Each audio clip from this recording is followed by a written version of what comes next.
Hey, you guys. Okay, so we're going to read our third myth today. This is our third read aloud, I mean. So this story is about Eros and Psyche.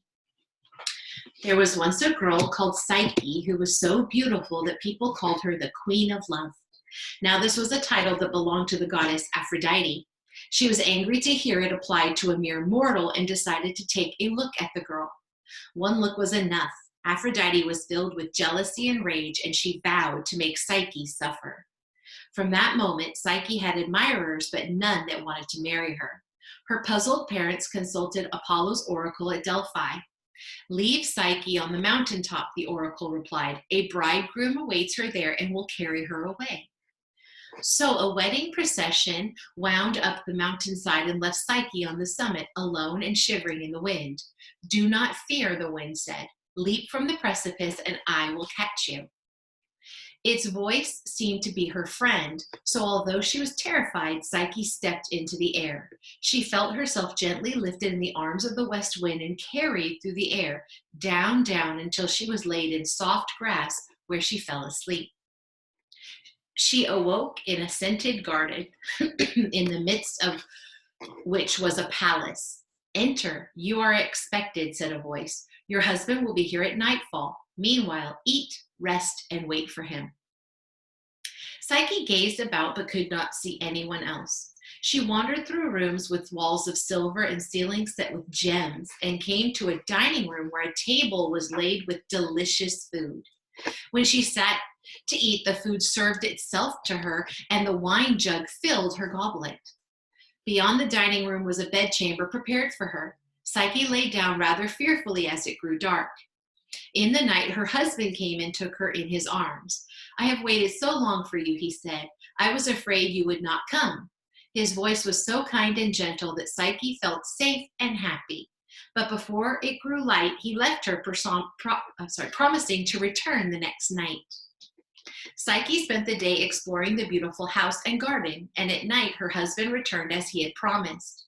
Many days slipped by like this, and only one thing troubled Psyche. Her husband always left before it was light enough to see him. At last she begged to see his face. "If you saw my face or knew my name, we should have to part," he replied. "Trust in me and all will be well." Psyche loved him and trusted him, so she said no more about it. But she did say that she would like to visit her family to reassure them she was alive and happy. So the west wind was summoned to carry her back to her parents, who were overjoyed to see her. She told them that she lived in a palace and had the kindest husband in the world. Her two older sisters felt eaten up with envy of this rich husband and the wondrous palace and garden. And when they learned that Psyche had never seen her husband, they saw a way to destroy her happiness. I'm going to show you the picture because it's really pretty. Very pretty artwork in this book. So that is Psyche, and this is the west wind carrying her to her husband's house. Okay.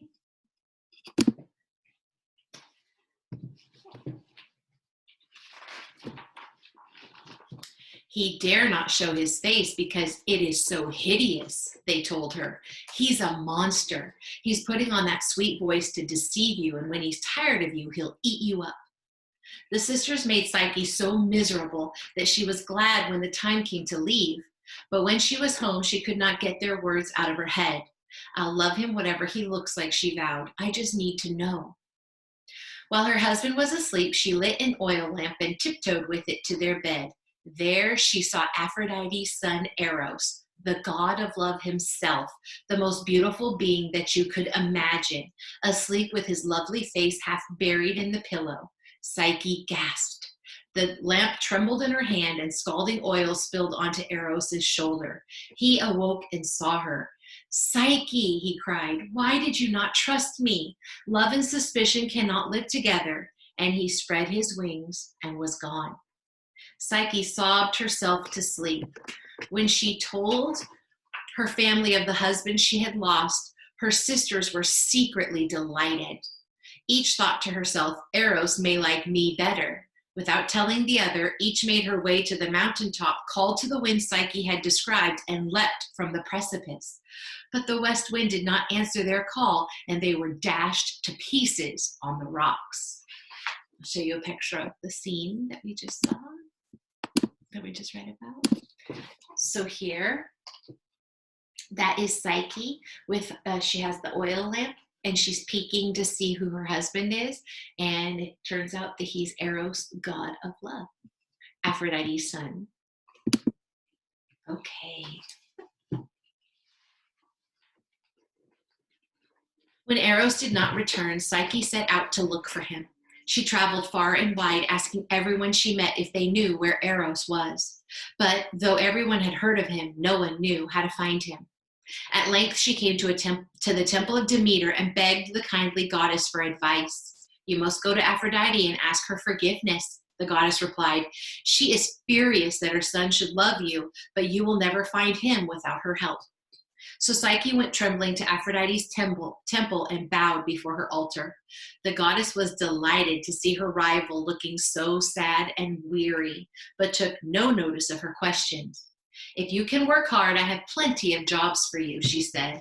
She took Psyche to a barn full of grain, wheat, rye, millet, and barley, all mixed together. "Sort this into separate piles, one of each kind," she ordered, "and get it done by nightfall, or you will be punished." Psyche set about this hopeless task, but after an hour she had not sorted out more than a cupful. Then she saw a colony of black ants crossing the barn floor. Each insect picked up a grain in its feelers and placed it in the correct pile. To and fro they went, crisscrossing each other nimbly all day until by evening all the grain was sorted. Let me show you the picture of that too.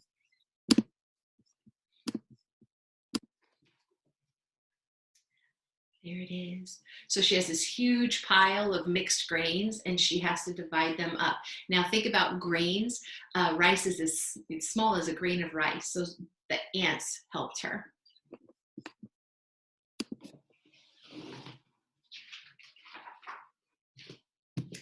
Aphrodite was not at all pleased to see the task was done. "Someone's been helping you. That's cheating," she cried. She flung Psyche a crust of bread and left her for the night. The next day she told Psyche to fetch wool from a flock of golden sheep grazing on the other side of the river. Psyche was about to wade across when she heard the reeds at the water's edge whispering to her, "Don't cross the river now," they said. "The rams in the flock are savage and will tear you to pieces. Wait till the midday sun has made them drowsy, and then you can gather the wool that clings to the brambles." Psyche did as they said and brought Aphrodite an armful of golden wool. This made Aphrodite angrier than ever. She had not expected Psyche to return safely after collecting the wool. "Go to the land of the dead," she ordered, "and ask Persephone to put a little of her beauty in this casket for me. I need it to wipe away the worry lines that my son's behavior has put upon my face."